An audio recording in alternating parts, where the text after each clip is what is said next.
Magandang oras po sa inyong lahat. Isang mapagpalang pagkakataon na naman ang binigay ng ating Panginoon upang tayo'y magsama-sama sa programang Oras ng Pag-aaral. Kami po'y nagagalak na kayo'y aming makasama muli sa ating pag-aaral ng salita ng ating Panginoong Diyos. Binabati natin lahat ng ating tagapanood at tagapakinig dyan sa YouTube channel at Adventist World Radio Station 89.1 mula sa Luzon, sa Visayas at sa Mindanao at mga taga-subaybay natin mula sa ibayong dagat. At hinding binabati ang ating mga kapatid dyan sa Bansud, Seventh-day Adventist Church, sa Mindoro Island Mission, sa Dilasag, Aurora, sa Ramon Magsaysay, sa Zamboanga del Sur, sa Richmond Hill, Ontario, Canada, sa Bagong Sikat, Nara, Palawan, sa Rosario, Cavite, Bacolod, Magsaysay, Occidental Mindoro, sa City of Baguio, sa Lutukan, sa Riaya, Quezon, San Jose, Occidental Mindoro, Tagkawayan, Quezon, Dacanlao, Calaca City, Batangas, Bacolod City, Laurel, Batangas, Talata District, diyan sa Sigange, Bungabong, Oriental Mindoro, sa Ginobatan, Albay, sa Sindangan, Zamboanga del Norte, sa Metro Lucena District, sa Bay sa Caloocan City, sa South Australia, ganoon din sa Paris, France, sa Balayan, Batangas, sa Toronto, Canada, sa Brazil, sa Vaughan Park, Florida, USA, sa Pennsylvania, sa Europe, ganoon din dyan sa Balabac, Binalbagan, Isabela Negros Occidental, sa Esperanza, sa Sultan Kudarat, sa Ramonita, Tanawan City, at sa Pennsylvania. Pagpalain nawa kayo ng ating Panginoong Diyos. Sa programang ito, sama-sama nating bubuksan ng salita ng Diyos at pag-aralan natin ang mahalagang aral na makakatulong sa ating pananampalataya at pamumuhay. At ang ating hangarin ay hindi lamang kalaman, kundi mas malalim pa na pagkakilala sa ating Panginoon at higit na pag-ibig sa Kanyang mga pangako. At sa ating paglalakbay ng pag-aaral ngayong oras na ito, makakasama natin ang dalawang espesyal na panauhin na magbabahagi ng kanilang pananaw at paliwanag sa ating leksyon. Sama natin muli ngayon si Pastor Marvin Diaz, ang Ministerial Secretary at NDRIL ng Northern Luzon, Philippine Union Mission. Kumusta po kayo, Pastor Marvin? Mabuti po, Pastor, at akin din pong binabati ang mga kaibigan, mga kapatid na nanonood sa programang ito. Nawa pagpalain kayo ng Panginoon. Amen. At syempre kasama din natin si Pastor Eddie Marbalido, ang Sabbath School Personal Ministries NDRIL Director ng Northeast Luzon Mission. Kumusta kayo, Pastor Eddie Mar? Maraming salamat po. Muli ay makakasama namin po kayo sa isang pag-aaral. Ginigiliw na kapatid, ang aming pong hangarin ay mayroong kaugnayan sa pagpapalago ng ating pananampalataya at patuloy po tayong susubaybay sa ating programa. Amen. Tayo ngayon ay nasa third quarter sa taong 2026 sa ating pag-aaral na may pamagat una at pangalawang Korinto. At tunay na kamanghamanghang patuloy nating paglalakbay sa mas malalim na pagkaunawa sa mga banal na kasulatan. Ngayon tayo maganda at sabay-sabay nating simulan ang ating pag-aaral ng leksyon. Inikahit ko kayong lahat na ilabas na ang inyong Biblia at sumunod sa ating pagbulay-bulay ng ginintong salita ng ating Panginoong Diyos. At upang tayo'y gabayan ng Espiritu Santo, tayo po muna ay manalangin. Hilin natin si Pastor Marvin na pangunahan tayo sa panalangin. Tayo po ay manalangin. Dakilang Diyos, aming pong pag-aaralan ng iyong mga banal na salita. Makiusap po kayo sa amin sa pamamagitan ng banal na Espiritu. At ang aming mga mapag-aaralan, magbigay ito ng kalakasan sa aming pananampalataya. Maraming pong salamat sa pagdinig sa aming panalangin sa pangalan ni Jesus. Amen. Amen. Tayo po ay nasa panglima na bahagi na ng ating leksyon sa third quarter na ito na may pamagat lahat sa kaluwalhati ng Diyos. Malugod ko kayong tinatanggap sa isa na namang makabuluhang yugto ng ating sama-samang paglago sa salita ng Diyos dito sa oras ng pag-aaral. At ang ating talatang sasauluhin ay matatagpuan sa unang Korinto, Kabanata 10, talatang 31.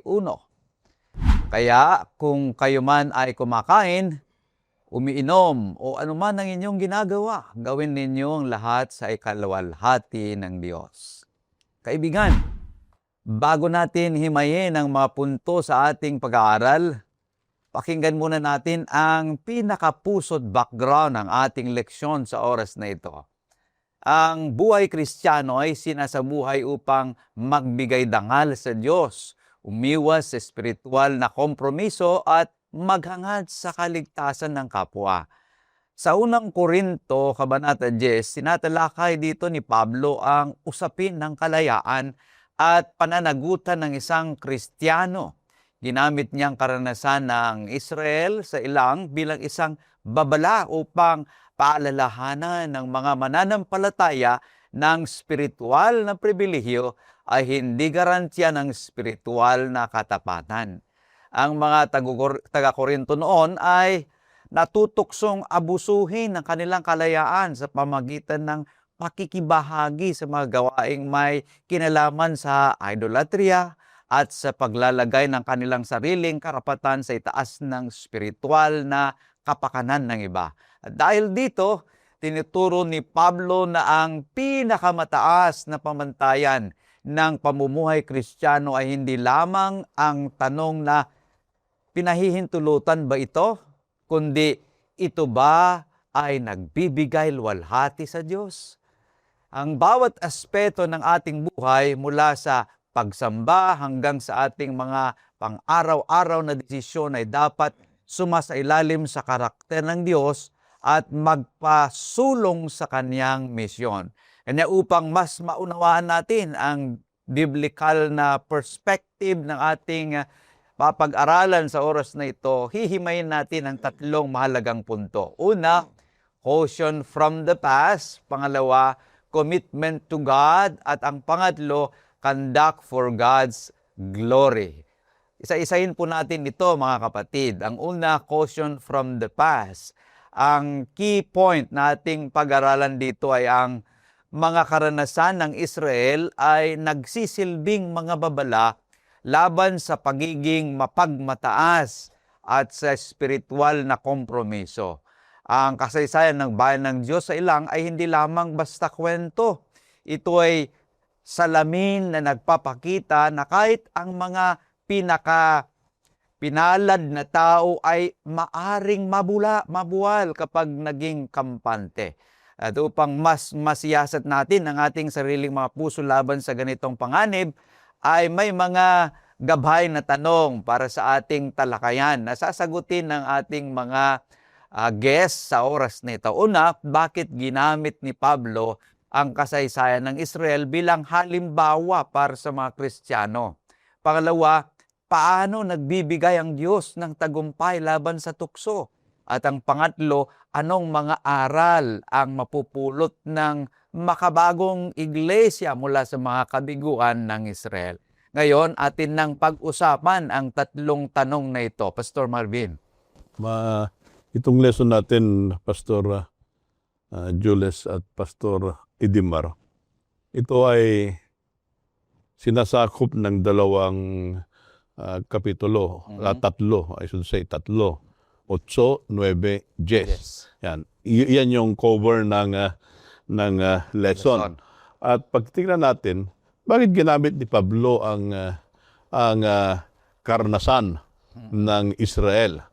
Pag titignan natin, ang isang buhay Kristiyano, kasi yung title natin ay All to the Glory of God. Bigay ang papuri lahat sa Panginoon. Ang buhay Kristiyano ay pamumuhay na kinakailangan dinadakila ang Panginoon at hindi nagkukompromisyo. Not to compromise the spiritual truth at saka ang kanyang sinasaliksik ay kaligtasan mula sa ating Panginoon at ang kanyang biyaya. Ngayon, pag titignan natin, ano ba ang nangyari sa Israel? At bakit ginagamit ni Pablo yung kasaysayan nito? Kasi itong chapter na ito, itong tatlong chapter ito, dealing with idolatry, yung freedom, at yung mga pagkain. Ito yung dinidil dito eh. At pagpansinin natin, ano bang halimbawa? Doon sa verse 1 ng chapter 10 ng Korinto, ano ang sabi doon? Sapagkat hindi ko ibig, mga kapatid, na din ninyo maalaman na ang ating mga magulang ay nangapa sa ilalim ng alapaap at ang lahat ay nagsitawid sa dagat. Mayroon siyang ginamit na term dito, Pastor Jules eh. Ang sabi doon ay, I do not want you to be unaware. Na unaware. Na hindi nyo alam. Dapat Hindi nyo malaman. kailangan na malaman nyo ano ba nangyari doon. So, yun ang sabi ni Pablo. At isa pa, doon sa verse 6, anong sinabi doon? So, dapat malaman nyo, doon sa verse 6, Ang mga bagay na ito nga'y pawang naging mga halimbawa sa atin upang huwag tayong magsipagnasa ng mga bagay na masama na gaya naman nila na nagsipagnasa. So, ito ay maging halimbawa. Tingnan natin maging halimbawa at hindi upang magsipagnasa. Para bang ang sinasabi diyan ay huwag nang ulitin yung mga nangyari doon. So, bilang isang manampalataya pala, ginamit pala ni Pablo yung example ng mga Israel para sa ganon, huwag tularan yung mga pitfalls nila. Kung saan sila bumagsak, huwag tularan. Para, kasi yung title natin all glory to God. So, ito yung caution. Sabi niya, be cautious. Why? Ito na yung mistake. Bakit mo pa siya tularan? Now, pag titignan natin, ano ba yung mistake na ginawa doon? Gumawa sila ng Diyos-Diyusan. Ano ang nangyari doon? So, ito yung mistake. At pati rin dito, pag titignan natin, ito yung mga nangyari sa karanasan ng Israel. Kaya sabi ng Panginoon doon, dapat iwasan ito. Yun, Pastor Jules. Amen. Ang nakita ko dito, Pastor, maganda yung balik tanawin natin. Hindi sila natuto talaga doon sa mga pangyayari sa nakaraan. Kaya doon pa lamang sa binasa natin kanina doon sa verse 6 diyan sa chapter 10 ay yung pinagdaanan na nakaraan ay talagang ipinagdidiinan niya yung paalala sa kanila na ang katapatan ay kailangang balik-balikan. Kasi kung tutusin, ito yung tinatawag nating test of loyalty. Gaano ba kalalim yung kanilang ugnayan sa Diyos? Gaano ba katapat? Ang problema dito, nagsisi man sila pero bagaman may pagsisisi pero nagawa na. Doon sa nakaraan, ang pulot dulo nito, naging ang larawan ng Israelita ay doon sa example na ginamit ni Pablo, ay hindi ito kumbaga garantiya na yung kalayaan sa kanila ay talagang hindi nila na-exercise ng tuluyan. Kasi naging abusive pa yung dating, yung karanasan na nangyari sa kanila. Kaya sabi dito na ang karanasan sa buhay espiritual ay katumbas ito yung pananampalataya sa Diyos. Kanya ipinagdidiinan nito na bagaman marami tayong mga pribilehiyong ginagawa, pero nagkukulang, nagkakasala pa rin sa maling paniniwala at higit sa lahat yung pagsunod. Kaya yun yung isa sa mga dahilan kung bakit sila hindi natuto doon sa nakaraan. Meron na ngayong babala. Kaya nga sabi may warning. Pero hindi man na-exercise yung tinatawag na meaning, yung talagang kahulugan sa kanila, yung babala na naibigay para sa kanila. Kaya maging sa kaparaan ng ganito ay muli ibinabalik ni Pablo na ang karanasan dun sa mga Israelita ay kailangang matuto na ang mga tao maging sa ating panahon ngayon, Pastor. Yeah, in addition, Pastor Jules, Pastor Dimar, yung warning nito ay yung bang warning against presumption and presumption and spiritual compromise. Yan yung warning dyan doon eh. Ano ba yung inilista na kasalanan na dapat nating matutunan?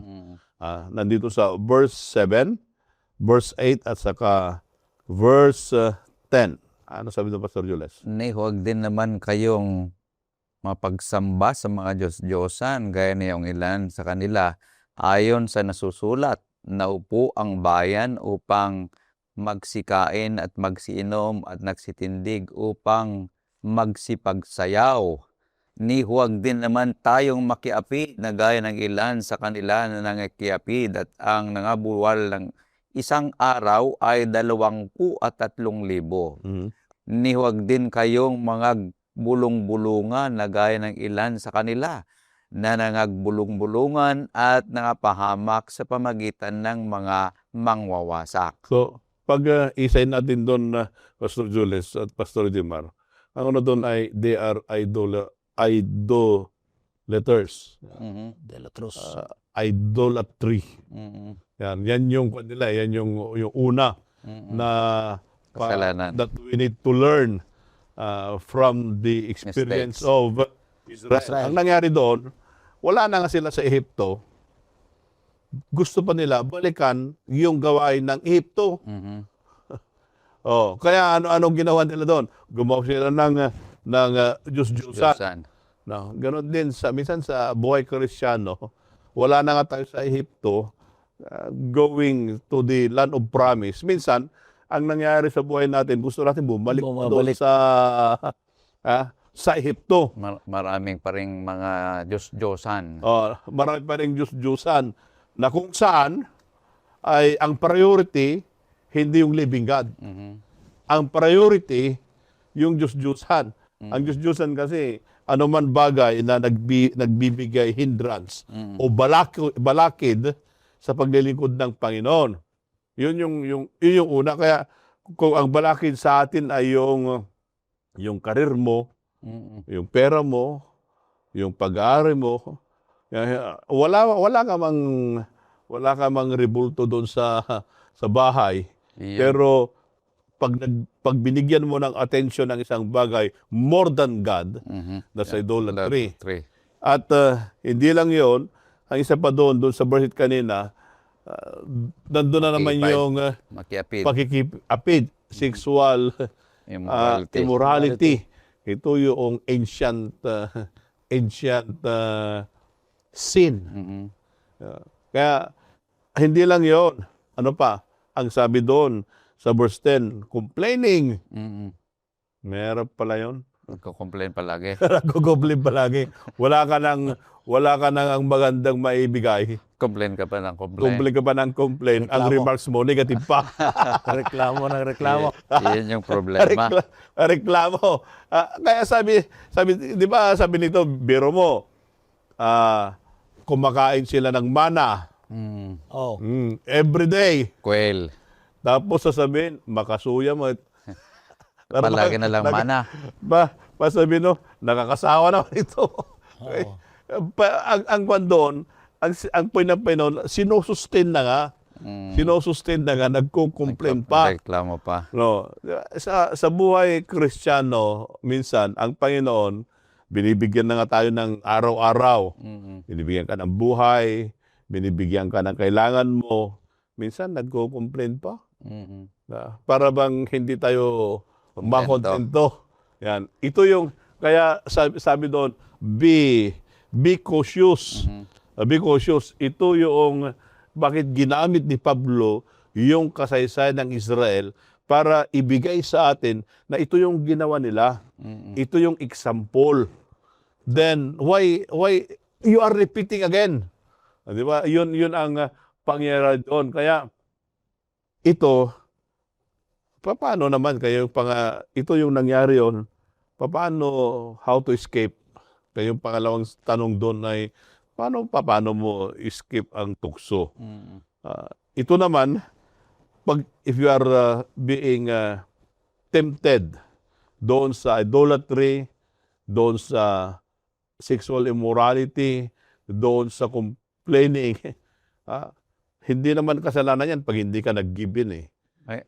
Natitim ka lang yon. Kaya, paano mo escape? Kasi yung tanong natin, paano nagbibigay ng Diyos ng tagumpay laban sa tukso? Hindi naman tayo pinapabayaan doon na, bahala ka na sa buhay mo May nakikita ko na yung sinasabi natin palagi, experience is the best teacher. So yung experience dito ng Israel, yung sinabi mo na kanina, it serves as divine warning against presumption and spiritual compromise. Ito sana yung kanilang nakita. Ngunit yung mga Christian noon ay overconfident sila sa kanilang sarili na kaya nila. Sinasabi ng Panginoon, kapag may temptation, ibibigay ko yung way of escape. Ngunit may binabanggit dito sa 10 verse 12 kaya't ang may akalang siya'y nakatayo, mag-ingat na baka mabuwal. So, overconfident. Ito yung dahilan kung bakit hindi sila natuto doon sa mistakes na kanilang nakita mula sa karanasan ng kanilang mga ninuno. Kanya't may nakikita ako rito na mabigat, sinasabi sa leksyon natin, sinning against grace today is far more serious because we have Israel's history and the Corinthians' history as our explicit warning. So, kapag nagkasala ka pa ng mga ganitong bagay ngayon, ang sabi ay more serious. More serious. Kanya dapat matuto na tayo sa mga bagay na ating nakikita at napapag-aralan mula sa karanasan ng ating mga ninuno. Kaya kinakailangan po na Pastor Jules na pag na-experience mo yung faithfulness ng Panginoon, yung blessing niya, then the more na we remain faithful.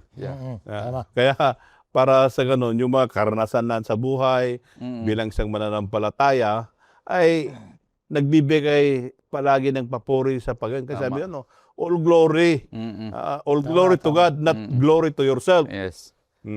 Kaya pag ito, when you do idolatry, sexual immorality, complaining, isa lang yung sinasabi doon the glory should be given to me, not be given to God. Kaya be cautious, sabi ng ating lesson. Yun yung una na binabanggit sa ating leksyon. Kanya dapat nating tingnan, mga kapatid, na kailangan mag-depend lang tayo sa ating Panginoong Diyos for our strength to overcome temptation. Pastor Edimar, kasi napakahirap na baka sabi mo, ako'y malakas, hindi naman pala. At yung mga karanasan ng mga Israelita at mga taga-Korinto, dapat yun ang ating magiging tingnan na paalala sa bawat isa sa atin. Napakaganda yung atin pong nakita sa unang punto na ating pag-aaral. Tutungo na po tayo sa pangalawa, commitment to God. At ang key point na ating pag-aaralan dito, ang mga mananampalataya hindi maaring makibahagi sa pagsamba sa Diyos at sa parehong pagkakataon ay sa mga gawaing may kinalaman sa idolatria. So, pinapaalala sa atin ng puntong ito na ang Diyos ay naghahangad ng buong katapatan mula sa atin. Hindi siya pwedeng makihati sa iba. At upang mas mapagnilayan natin kung paano natin maiwasan ng mga modernong anyo ng idolatria sa ating buhay, ay narito na naman yung mga tatlong katanungan na atin pong sasagutin mula sa ating mga guests ngayong umaga. Una, bakit niugnay ni Pablo ang pagsamba sa katapatan at dedikasyon? Pangalawa, anong mga anyo ng idolatry ang maaari nating makita sa kasalukuyang panahon? At pangatlo, sa anong paraan nagiging paalala-ala sa atin ang banal na hapunan ukol sa ating relasyon kay Kristo? Pastor Marvin. Kaya maganda eh. Tingnan natin yung unahin natin na sagutin yung pangalawang tanong. Ako tayo pupunta sa number Anyo one. ng idolatria. Ano ba ang mga anyo ng idolatria ang maaari nating makita sa kasalukuyang panahon? Ano ba yun? Kunyari, yung idolatry ay, sabi natin kanina, we put between God na mas maraming importansya. Minsan, in a real talk, pagising mo sa umaga, Cellphone. cellphone. Una. Inuuna mo, nag-Facebook ka. Alam mo yung trending doon sa Facebook, mga news yon. Then, the whole day, you can read your Facebook, you can spend 1 hour, 2 hours. Pero, pag nagbasa ka ng Bible, 1 hour, Wala. hindi ka na nagbabasa. Then, yun is one form of idolatry. Yung bang, ang punto doon ay, pag ninanakaw mo yung time, na instead of spending time na maging useful ka, that's a form of idolatry. Then later on, makabili ka nga ng mag-arang damit. You can spend ay 5,000, 10,000. Pero pag nag-offering ka naman, 20 pesos naman. Yun lang. Di ba, yung iba, tinitingnan po natin dito, yung sa practical Side. doon sa practical sense. Anong nangyayari doon? Yung priority kasi ang punto doon, tinitingnan natin yung anyo ng idolatry. Kaya yung anyo ng idolatry, anything na we give more Priority. importance or priority than God is idolatry. Yeah. Kasi yun yung center. Yun yung center ng buhay ko, center ng buhay ninyo, then that's idolatry. Kasi minsan alam natin na form ng idolatry ay Yung Diyos-Diyosan. yung images. yung Diyos-Diyosan lang. Minsan makabili ka nga ng tablet mo, ay phone mo na napaka mahal. Wala mang Pero pag hingin ka ng budget ng evangelism, di ka nakagbibigay. Isa yun talaga. Yan yung katotohanan na dapat makita ng bawat isa sa atin. Kasi, di ba? Kasi pinag-usapan natin dito yung Idolatry. anyo eh. Kaya ang sabi doon sa verse 14, 10:14, anong sabi doon? Kaya nga, minamahal ko, magsitakas kayo sa pagsamba sa Diyos-Diyosan. Kaya sabi dito, magsitakas. Flee.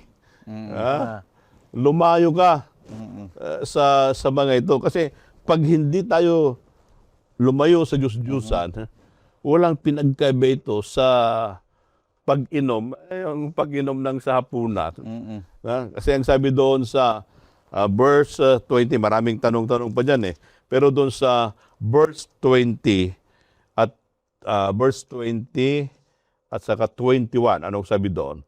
Subalit, sinasabi ko na ang mga bagay na inihain ng mga hintil ay kanilang inihahain sa mga demonyo at hindi sa Diyos. At di ko ibig na kayo'y makakaroon ng pakikipagkaisa sa mga demonyo. Hindi ninyo maiinuman ang saro ng Panginoon at ang saro ng mga demonyo. Kayo'y hindi maaring makisalo sa dulang ng Panginoon at sa dulang ng mga demonyo. Yung maliwanag ito. Kasi yung pangalawang Tanong. outline natin doon ay commitment to God eh. Ano ba yung commitment mo sa Panginoon. yung commitment mo sa Panginoon doon? Ito yung Diyos-Diyosan kanina, sabi na flee. Pero pag hindi ka pala nag-flee doon, para kagaya mo sa hintil. Na yung hintil, anong kanilang ginagawa? Nagsasakripisyo sila sa mga demonyo. Tapos ang tanong ni Pablo doon, pwede ba na magsama yan doon sa table? Hindi pwede. Hindi pwede. Hindi pwede. Dapat isa lang. Ang commitment sana ay nasa Panginoon. Panginoon. Yan po yung sinasabi dito. Kaya pag yung idolatry ay wala yon, ang equation niyan, kagaya doon sa demonyo. Kaya sabi doon, you flee. Ayan, Pastor Jules. Amen. Maganda yung pagkakasaysay ni Pastor Marvin. Sapagkat totoo nga kasi parang dalawang bagay dito ang nag-aagawan sa paglilingkod ng tao. Ang sa Diyos at ang sa kaaway. Pero ang concern kasi dito mga kapatid ay yung act of worship natin. Because in this way, sa pamamagitan ng paraan na ganito ay fellowship is one of yung isang kaparaanan, yung pakikisama at pagsasama ng lahat ng mga tao upang magkaisa sa paglilingkod ng ating Panginoong Diyos. Now, the concern after the fellowship ay yung loyalty naman. Kaya nga, kung sisiyasatin natin kung saan dito yung patutuo at tunay na paglilingkod sa Diyos o kaya sa kaaway, ay makikita natin. Pero ang pulot dulo nito at ang ating kahilingan at kahilingan ng ating Panginoong Diyos, it is exclusively for Him alone. Sa Kanya lamang, wala sanang iba. Kaya ang commitment natin sa Panginoon ay nasusukat sa pamamagitan ng bagay at kaparaanan na ganito. Kanya nga pinagdidiinan natin, kaya yung ating lesson ngayong week na ito ay tinitingnan niya yung concern natin kung minsan ay nagiging focus natin na napaka-materialistic natin. Imbis na unahin natin ang Diyos, ang inuuna natin yung mga bagay-bagay na wala namang kinalaman sa ikalalago ng ating pananampalataya. That is what we call materialistic. Una, yung una, ang susunod doon, ay nasusukat yung pansarili nating kaligayahan. That's what we call pleasure. Kasi kung minsan, ay sa pamagitan ng napaka-personal natin na hangarin, ay nawawala yung saysay ng kaparaanan ng paglilingkod and to worship and to our commitment to God. Kasi nga, yung pangsarili nating ambisyon, kasi ito'y talagang itinataas niya yung hangarin natin na nauuna kaysa yung hangarin na maglingkod ang commitment natin sa ating Panginoong Diyos. What else? Probably, ito po yung nagdudulot ko minsan, yung power, yung fame. Yung parang pagiging tanyag kung minsan, imbis na ang tinatas natin ay ang ating Panginoong Diyos, sa katanyagan, tayo ang nauuna. Kaya ang lumalabas dito, nagiging position-oriented tayo. Ibig sabihin, doon pa lamang sa ating kinatatayan kung minsan, ay hindi na nauuna ang ating Panginoong Diyos. Sinong nauuna? Yung pansarili nating mga hangarin. Pastor Jules at Pastor Mabel. Kaya, doon sa school, Pastor Jules, may tinatawag na examination. Pagsusulit ba yan? Sulit. Exam. Ano ba, pag yung tao ay nag-exam, ano bang gusto ng teacher na mangyari? Yun ay i-scrutinize kung mayroon kang natutunan sa subject. Ito, ganun din. Dapat kinakailangan ng self-examination. I-scrutinize mo rin kung may nangyari ang ebanghelyo sa buhay ng isang tao. Kaya kinakailangan yung i-examine. Because pag hindi mo in-examine yung sarili mo, status ko lang palagi, walang mangyayari. Walang nabago. Kaya pag titignan natin, pag in-examine natin yung sarili natin, then mayroong bang nagko-compete yan? Is there a competition between yourself and between God? Kaya, yan ang kuha natin eh. Kaya pag may competition, yung commitment mo sa Panginoon is in question. Kasi nagko-compete yan eh. Hindi ang Panginoon ang priority. Kaya, yun yung tinitignan upang sa ganon ay magkaroon tayo ng wholehearted commitment sa Panginoon. Kaya mga kaibigan, mga kapatid, oftentimes we need to examine yung ating sarili. Kasi if there's something that competes God sa buhay natin, then that's idolatry. Nasisira para bang sa ligawan yan may karibal. Oo. Di ba? Di ba may karibal? Yung karibal, nagkukumpit yan, nagpapagalingan Dapat walang karibal. Isa lang, yung commitment lang sa Panginoon. Dito kasi yung ating leksyon ay nakita ni Apostol Pablo na nangyayari sa loob ng iglesia. Yung dual na ginagawa ng mga taga-Korinto, naglilingkod sila sa templo, nagsasamba sa Panginoon. At the same time, ginagawa naman nila yung mga gawain na hindi kanais-nais sa Panginoon. Kanya dito sa ating outline na kailangan yung commitment lamang sa Panginoon kasi hindi pwedeng simultaneous yung mag-participate ka sa worship at saka mag-practice ka ng idolatry at iba pang Tama. mga gawain, iba. Kasi ang gusto ng Panginoon ay siya lamang. Kasi kahit sa 10 utos, sinasabi din doon ng Panginoon, I am a jealous God. So, kung merong iba na that competes our worship to God, ay yun yung mahirap. Kailangan yung sinabi mo na kanina, na i-examine natin yung ating sarili para makita kung meron ba talagang iba na humahadlang sa ating paglilingkod sa Panginoon. At kung meron, di tanggalin natin. Para yun lamang isang devotion sa Panginoong Diyos. Yung wholehearted devotion sa Panginoon. Pero kung minsan, hindi mahirap Kasi kahit pa sa church, yung mga kapatid kong minsan, hindi at is doon sa loob kasi baka may gagasgas sa kanyang sasakyan na nandun sa labas. Nahati tuloy yung Pinapabantayan, nahahati tuloy yung isipan niya. Kahit pa yung iba, hindi makaalis sa bahay, baka may magnanakaw. Yun yung mga bagay na kung saan compete sa ating devotion sa ating Panginoong Diyos, na kung saan isa lamang sana yung ating atensyon, yun lamang magbigay luwalhati sa ating Panginoong Diyos. So, napakaganda yung atin pong talakayan sa pangalawang punto. Dadako na po tayo sa panghuling punto ng ating leksyon, conduct for God's glory. At yung ating key point na pag-usapan dito, ang kalayaang Kristiyano ay dapat ginagabayan ng kaluwalhatian ng Diyos at ng spiritual na kapakanan ng iba.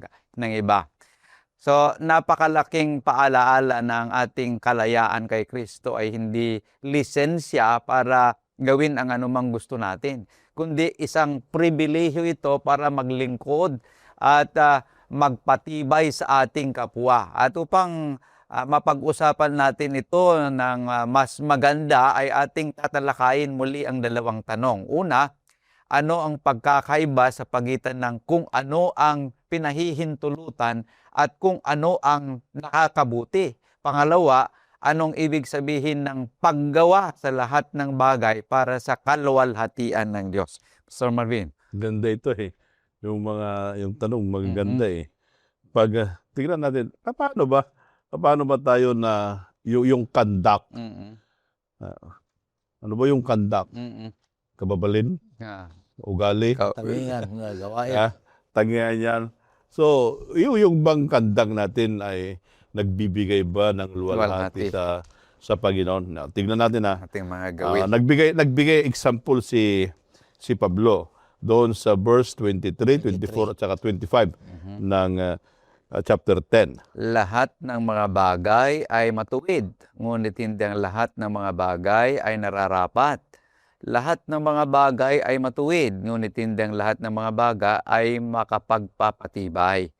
Huwag hanapin ni numan ng sa kaniyang sarili, kundi ang ikabubuti ng kapwa. Lahat ng ipinagbibili sa pamilihan ay kanin ninyo, at huwag kayong magsipagtanong ng anuman dahilan sa budhi.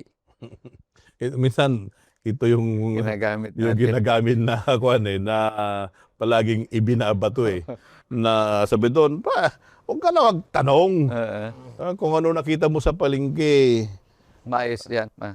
Na karne doon, Okay na yan. Okay na yan, basta tinanggap ng konsensya yan. Oh, yun bang pinag-uusapan Dito. yun bang pinag-uusapan dito? Natingnan natin na kung anong pinag-uusapan dito. Sa verse 23, ang sabi ni Pablo doon na yan, all things are lawful for me, but not all things are helpful. All things are lawful to me, but not all things edify. Ayan. Ito yung sinasabi niya eh. Let no one seek his own. Yun yung caution niya. Let no one seek his own, but each one the others will being. Daw sabi niya, titignan mo yung kapakanan ng iyong kapatid. Tapos pumunta na doon sa 25. Nasabi doon, eat whatever is sold in the market. Na ito, ito yung market dito, na sinasabi dito, ito yung mga walang walang makarimon. Halal. Halal. Kwan ito, walang abominable ito. Doon sa market, makita mo, yun ay pwede lahat yun na bakain. Walang karne ng baboy doon. Ang contention nito ay yung food offered to idol. Yan ang pinag-uusapan dito. Malinis ito. Kaya pag pumunta ka doon sa market, wala kang makita doon na karumal-dumal. Ito ay makain ito yung nandun sa market yon. Siya nga lang, yung mga nandun ay na-offer doon sa idol. Kaya sabi ni Pablo, kung katitisuran ka ng kapatid, wag mo nang gawin. Kasi yung idol naman, pag in-offer ka doon sa idol, mayroong bang kwan? Mayroong bang mangyayari? Minsan napunta ko doon sa Thailand. Nakita ko kasi mga Buddhist yung mga nandyan. At the rising of the sun, naglagay sila ng table. Tapos may mga prutas, manok. Sarap pagkain niya, pero walang karin ng baboy doon. Pinapanood ko. Lumuhod sila. Hindi ko alam kung ano yung panalangin niya, pero pinapanood ko. Tapos sabi ko doon sa kasama ko, pagkatapos yan, anong gagawin doon sa nandun sa mga table? Sabi ko, itatapon yan. Sabi ko, sayang naman. Anong inisip mo? Pwede bang kainin natin? Pwede bang kainin? Kasi hindi naman ako marunong magtay. Yung Pilipino marunong magtay, sinabi kong pwedeng kainin. Masaya pala sila na ipakain, pero nagbigay ng caution, baka may mangyari daw sa akin. Sabi nila, pag may mangyari daw sa'yo, wala silang sasagutin. Sabi ko, wala. Sabi ko, wala. Kasi kain natin. Kung ayaw mong kumain, sabi ko, ayaw mong kumain, akong kakain. Nung tapos sila nag-pray, pinaalam doon, sabi, pwede. Pinagilid namin yung table. Kain kami. Pinapanood kami. Mamaya-maya wala naman nangyari. Pati sila nakikain. Yan yung sinasabi natin na hindi porket na ilagay doon sa kawan at pinanalanginan para sa demonyo ay hindi na pwede. Hindi naman yun yung pinag-uusapan. Ang pinag-uusapan dito ay yung bang yung nai-offer doon sa idol. Baka lang pag ginawa mo, mayroong matisod doon. Kaya sabi ni Pablo, maigi na lang na wag mo na lang gawin. Kaya ang sabi doon sa verse 28, Pastor Julius, verse 28. Verse 28, datapwat kung sa inyo'y may nagsabi, ito'y ihandog na. Hain ay huwag ninyong kanin dahil doon sa nagpahayag at dahilan sa budhi. Kaya kung iyon ay pakakatisuran, wag mo na lang gawin. Kaya yung memory verse natin sa 31, doon na pumasok yung kung ano man ang inyong ginagawa, nagsiksikain man, umiinom, gawin ninyo sa ikalwalhati ng Diyos. Yun ay yung mga pagkain na offered to idols. Pero yun ay hindi natin pinag-usapan dito yung nandun sa Leviticus 11 at saka Deuteronomy 14 yon na mayroong mga pinagbabawal na pagkain yon. Ito yung pagkain dito ay pwedeng kainin to, walang karumal-dumal. Yun nga lang, ni-offer siya doon sa idol. Kaya sabi yon, ano man ang gagawin mo, kain ka man o hindi, glory kung hindi ka kumain, kung hindi ka kakain doon para hindi matisod yung kapatid, that will give glory to God. At kung kumain ka at hindi rin natisod yung kapatid, that will also give glory Glory. to God. Okay. Yun yung sinasabi sa ating outline na na our conduct should give glory to God. At ito rin yung kasagutan doon sa dalawang tanong natin, Pastor Jules. Amen. Nakita ko dito kasi kung titignan natin, susumahin natin, kagaya na kanina, evaluate natin eh. Kasi saan dito yung permeable, yung pwedeng gawin at hindi pwedeng gawin. Kaya kung titignan natin, if this is all for the glory of God, kung ito'y para sa kalwalhatian ng ating Panginoong Diyos, sabi nga doon sa verse 23 kanina yan, does this edify God? Ito ba'y talagang itinataas ang kalwalhatian ng ating Panginoong Diyos? Gawin natin pagka yun ang mabuti. Ang sunod doon na tanong, when I'm going to do this, pag gagawin ko ito, does this seek the good for the others? Ito ba'y ikabubuti ng aking kaibigan, ng aking kasama? Kung yun naman ay para sa ikabubuti ng kasama natin, then gawin natin. Kaya nga, sabi doon, that is permissible to do. Kasi ito para sa kalwalhatian ng ating Panginoong Diyos. Ang sunod doon, kaya sabi niya, does this, when I do this, kapag gagawin ko ba ito, ito'y nagbibigay kalugod-lugod at kalwalhatian ng ating Panginoong Diyos.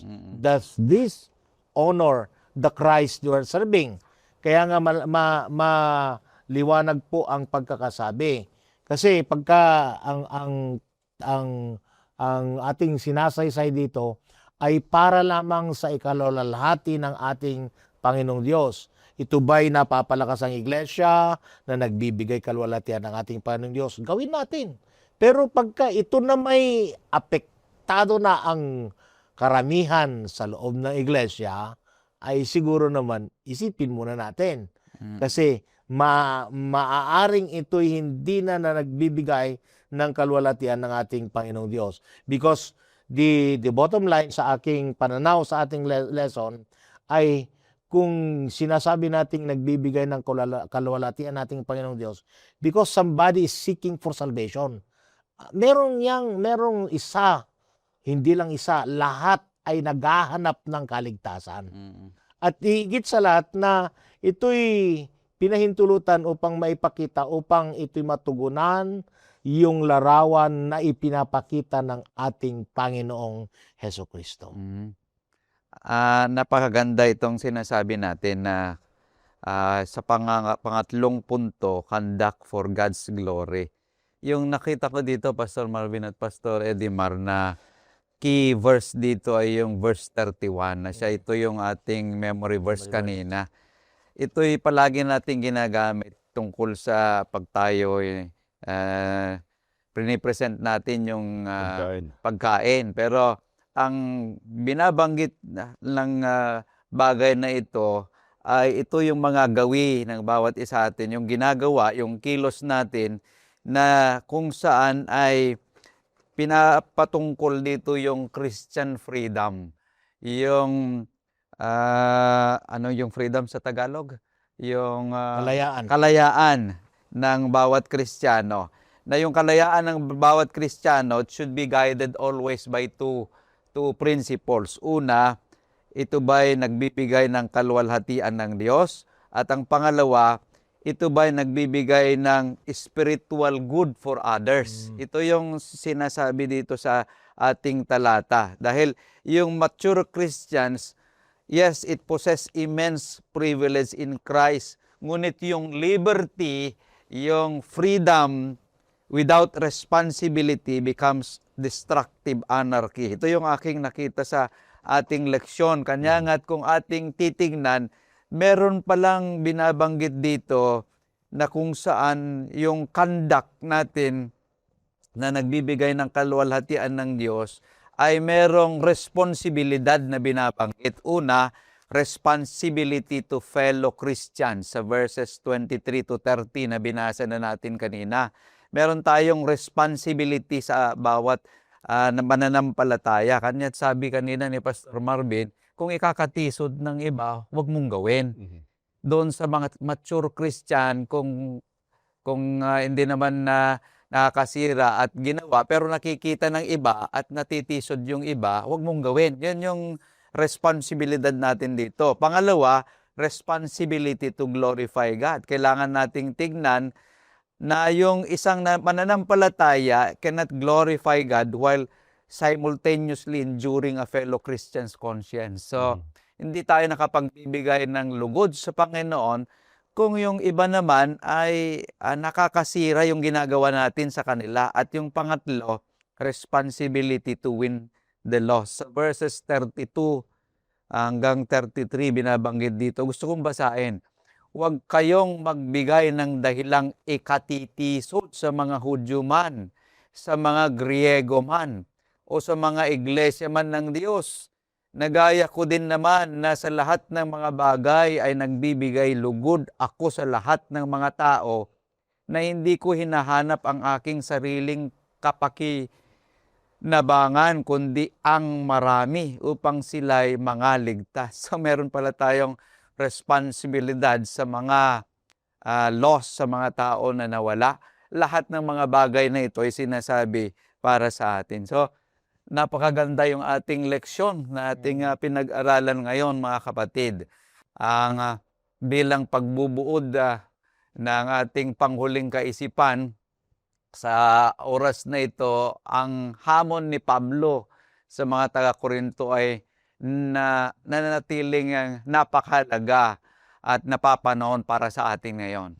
Ang buhay Kristiyano hindi lamang tungkol sa pag-iwas sa kasalanan o sa paggiit ng ating kalayaan, ito'y tungkol sa pamumuhay para sa kaluwalhatian ng Diyos. Kanya naman, hayaan natin ang bawat desisyon, bawat relasyon at bawat sandali ng pagsamba ay gabayan ng dahilang alituntuning ito na matatagpuan sa Kabanata 10:31 na sinasabi natin, ano man ang ginagawa natin, magbigay luwalhati sa Panginoon. At naway, baunin natin ang hamong ito sa ating praktikal na pamumuhay araw-araw. Maraming salamat sa inyong lahat, mga minamahal na mga kapatid, sa pakikisama sa atin pong pag-aaral.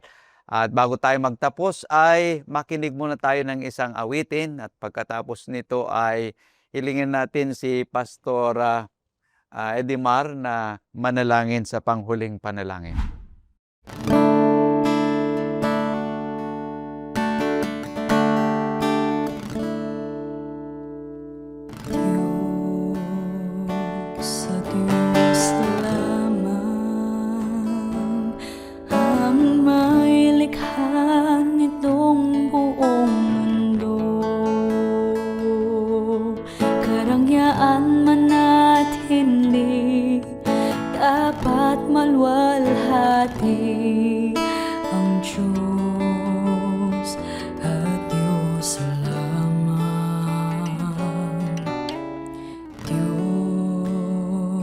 Sa Diyos lamang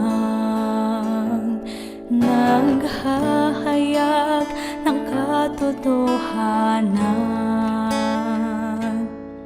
Gawain ng mga tao di magpapabago ang Diyos sa nais niya.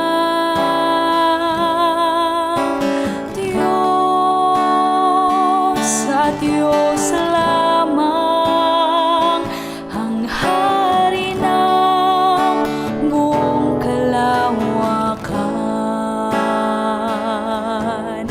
Lahat ng may buhay, papuri alay sa Diyos at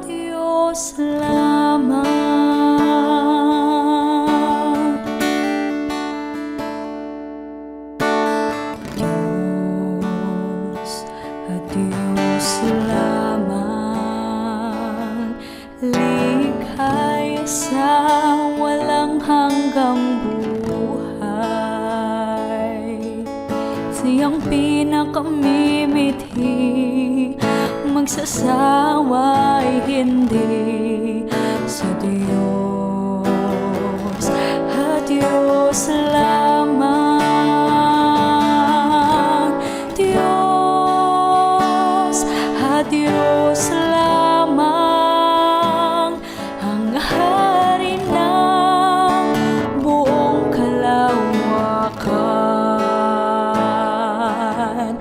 Lahat ng may buhay, papuri alay sa Diyos at Diyos lamang.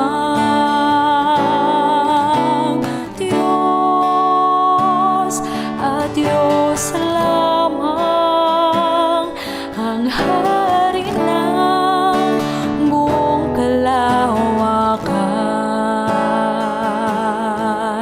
Lahat ng may buhay, papuri alay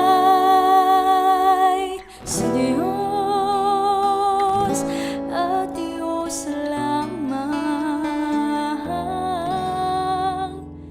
Sa Diyos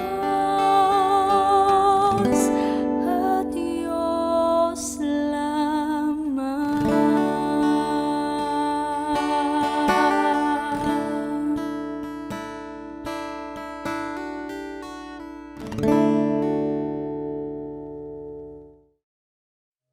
Manalangin tayo. Dakilang Diyos, maraming salamat po na muli natuto kami upang ibigay kadakilaan at kalwalatian sa iyong banal na pangalan. Hiling po namin, dakilang Diyos, na maaari po bang natuto na kami sa mga nakaranasan sa nagdaan. At kami patuloy na matututo na may hangarin sa aming mga puso't isipan na magmamana kami ng buhay na walang hanggan. Salamat dakilang Diyos sa patutuo at katotohanan na banal na kasulatan. Ito pong lahat ay aming hiling sa matamis sa pangalan ni Jesus. Amen. Amen. Maraming salamat, kapatid, sa inyong pagkikisama at muli inihikayat namin kayo sa isa na namang edisyon ng ating programang Oras ng Pag-aaral.